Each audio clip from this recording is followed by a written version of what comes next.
Jim is a man who has lived and traveled all over the world. He graduated in the top of his high school class and received academic scholarships to study in the U.S. and abroad. But continuing this exciting college career became difficult for Jim when the symptoms of his mental illness became too difficult to manage without help. Senior year was not easy. There was a lot of pressure on us to graduate in 4 years. You know, it's not like a community college where you can stop out and come back. It's pretty much you come in with your class and you leave with your class. It's a 4-year academy, basically, kind of like not a military academy, but a very competitive school. At one point, I heard a voice that sounded like it was outside of my head that said, "Jim, you're crazy and life will never be the same again." That was the turning point from living a normal life to starting to have to struggle just to make ends meet in my own life. Jim experienced numerous setbacks throughout his journey, but after becoming a member of Independence Center Clubhouse in St. Louis, Jim found new direction. He became a valuable member of the kitchen unit where he was responsible for cleaning, stocking, counting receipts, and ordering supplies. He looked forward to every week coming in and taking care of the recycling because that's what his job was. That's what he did. He took that responsibility on along with helping with ordering the food or doing the inventory in the unit. He took that responsibility that he had to do that, and I think he did that well. It was not long until it became apparent that Jim was ready to work in the community. He started June of '05, so it'll be 5 years this June, as a temporary or transitional employee through the Independence Center.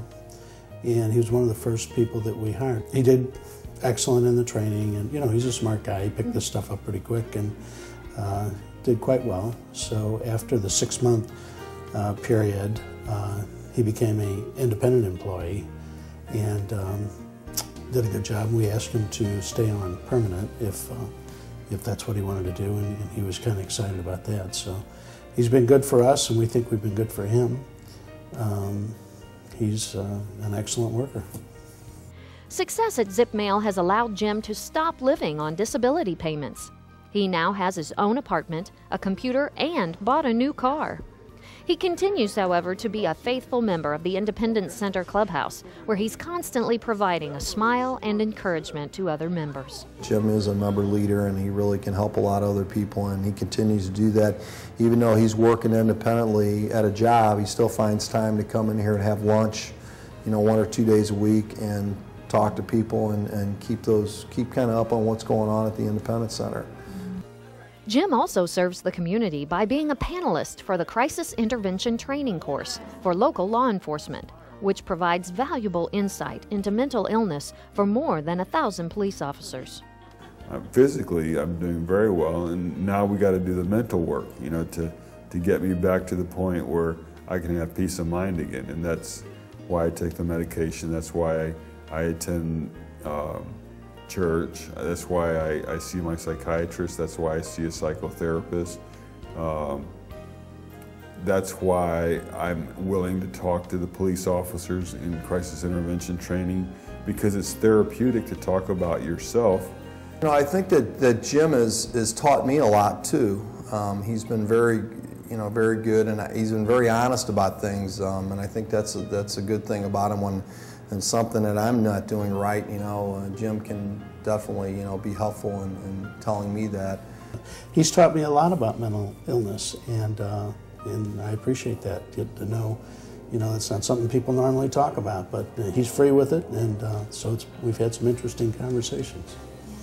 Jim is an optimist and always tries to work toward the positive. He received a standing ovation at the U.S. Capitol in Washington, D.C. when speaking to legislators and mental health professionals about the importance of employment for people living with severe and persistent mental illness.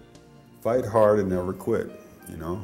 Fight hard, just fight real hard. I mean, I don't fight physically, I fight with my mind. Use your mind as much as possible. Your mind and your body, because your body's important.